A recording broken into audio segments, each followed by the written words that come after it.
I've worked at a mid-size marketing company for a few years now, long enough to know everyone by name and settle into the comfortable rhythm of daily routines.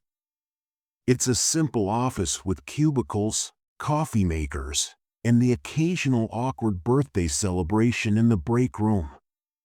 To be honest, I like that it's not the kind of location where amazing things happen. The majority of the days were predictable. Before going to my workstation, I would come in, have my customary coffee, and have a little conversation with Julia at the front desk. Although I didn't have a close relationship with anyone at work, I got along well enough with my coworkers.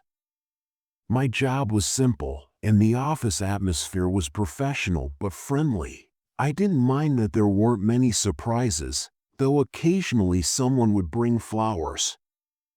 There was usually a short moment of excitement when someone's birthday, anniversary, or new relationship came around, and a few coworkers would come around to read the message and speculate about who gave it. Julia, the workplace gossip, had a theory all the time. Accounting's Mia is in a relationship. I never gave it much attention since I assumed she would say something dramatic or something like, "Oh, that is breakup apology written all over it." It was a harmless little diversion from the routine of office life. It was a lovely arrangement of roses nestled in a glass vase with fresh, delicate petals that gave off a faint floral scent that clashed with the usual mix of stale coffee and printer ink. Julia teased from her desk near the entrance, suggesting that someone had a secret admirer. I had never received flowers on my birthday, Valentine's Day, or after a bad day, so when I walked into the office that Monday morning and saw a bouquet sitting on my desk, I actually stopped in my tracks. Several coworkers gave me odd looks, but I just chuckled and shook my head, thinking it must have been an error. I responded, taking a step closer, but as I took out the little white card that was hidden between the flowers, my stomach knotted. "You look stunning today, as you usually do." The words were straightforward, yet something about them made my skin tingle. For a moment, I just stood there looking at the letters. It couldn't be that it was a coincidence or that someone else had similar handwriting, but the more I looked, the more certain I became that the loops of the Y's were correct. I turned the card over and read it again. It wasn't printed like most delivery notes, but it was handwritten, and the handwriting looked exactly like mine. I took a deep breath, put the card back in the bouquet, and forced myself to focus on my emails. Perhaps it was a prank that seemed like the most logical explanation, but it wasn't funny. By lunchtime, I had almost persuaded myself to brush it off because the flowers were pretty and the person who sent them hadn't written anything threatening. Perhaps it was a harmless admirer who simply didn't know how to confess properly. Weird, but not necessarily dangerous. I sat down at my desk and tried to ignore the way my heart was pounding. I hadn't written this, I knew for sure, so who had? I promised myself that I would stop thinking about it, but the following morning, another bouquet was waiting for me. This time, the card said, "I love seeing you smile," and the handwriting was still mine. I stood frozen at my desk, staring at the second bouquet while my stomach turned to knots. The first one had been unsettling, but I had tried to dismiss it as a strange prank or a secret admirer who was unaware of how creepy they were being. But 2 days in a row wasn't a coincidence, rather, it was intentional. The worst part was the card. I felt like I was suffocating for a moment, and I thought about throwing the flowers away right away. But I hesitated because if this was a prank, throwing them out wouldn't stop whoever was doing it. In fact, it might encourage them to take things further. Instead, I forced myself to sit down and placed the card face down on my desk as I tried to focus on my work, but my hands were shaking another one. The handwriting was still mine, and I picked up the note and ran my fingers over the ink, half expecting it to smudge under my touch, but it didn't. My thoughts were interrupted by Julia's words as she leaned on the edge of my cubicle and crossed her arms in a sly grin. "Damn, your secret admirer is persistent," I remarked, producing a feeble smile. I guess she reached out and flicked the card over with one finger, and as she read the message, her smirk faded. "Okay, that's kind of intense." I laughed nervously, and she studied my face, her brow furrowing. I shook my head, and Julia picked up the flowers, examining them as if she could extract answers from the petals. There was no delivery slip, no sender information. I verified once again. Just to be certain, the person who sent them had taken extra care to ensure that they couldn't be tracked down. I wanted to answer yes, but the fact was that I hadn't dated anybody in months, and even if I had, what sort of person would go to this extent? The notion made my skin crawl. Perhaps I should contact the flower shop. Julia pursed her lips. "You sure it's not like an ex or someone you went on a date with?" she said. I grabbed my phone and asked if they could tell me who had placed the order. Julia agreed. Good idea, and I waited until she had left before calling the number on the vase's back. A happy voice answered, "Sunbeam Floral."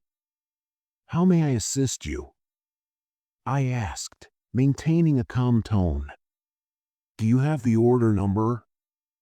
I hesitated because there wasn't one included. There was a pause on the other end. "Oh well, if you could explain the arrangement, I can check our system and rattle off the details."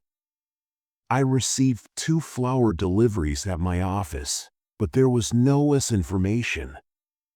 My stomach fell as the florist eventually said, "I'm so sorry, but I don't have any record of those orders in our system." We didn't deliver them, and I felt a chill go down my spine. "Are you sure you're sure?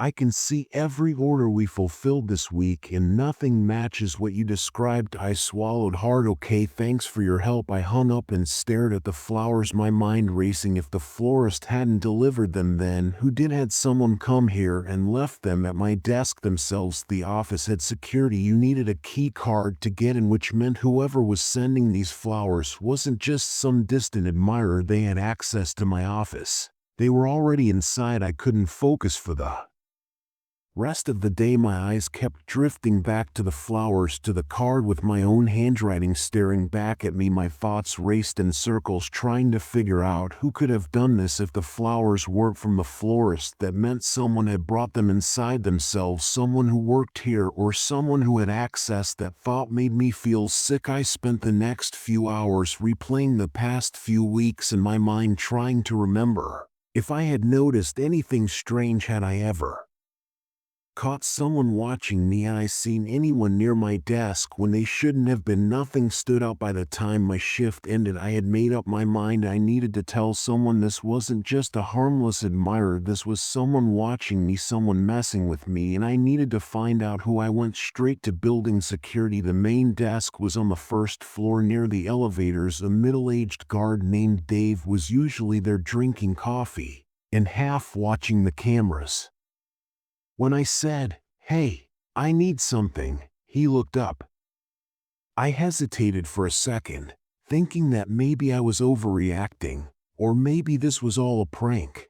But then I remembered the notes and how well they matched my handwriting. I said, "I think someone's been getting into my office," and Dave straightened his coffee and put it down. "What makes you say that?" I quickly explained the flowers and the notes, explaining that the florist had no record of the deliveries. His face darkened as I spoke. "That's weird," he muttered. "You sure no one's just messing with you? If they're taking it way too far." He nodded, then turned to his computer.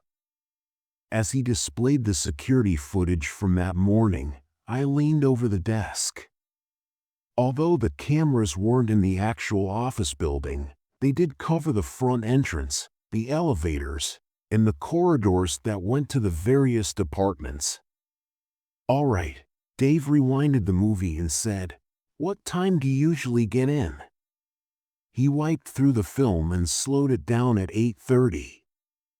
At 8:37 a.m., I saw my coworker ERS sneaking in, some holding coffee, some conversing as they got off the elevator.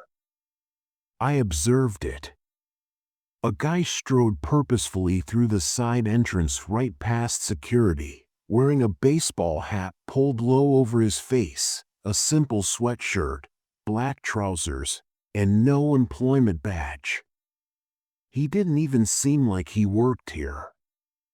He was going directly for my level. Dave scowled and didn't scan in.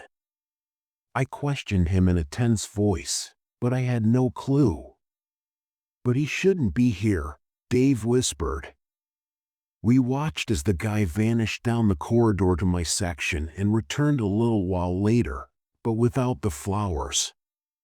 My heart was racing, so I whispered to Dave, rewinding the video and stopping at the best possible view of the man's face. It was only a fleeting glimpse before he turned away, but something about him seemed familiar, and then I noticed the slight hunch of his shoulders, the curve of his jaw, and the way he walked. "Can you print that?" Dave continued. "You need to take this to Harp, maybe even the cops," but I couldn't remember where I had seen him previously. I took a hesitant breath. I nodded and held onto the paper as it came out of the printer. My fingers shook a little, but I held on tight because this wasn't a joke. Someone had been observing me and studying me. I had no idea why they had copied my handwriting or why they believed that sending me flowers would attract my attention, but I knew that this wasn't going to end and I wasn't going to wait to find out what happened next.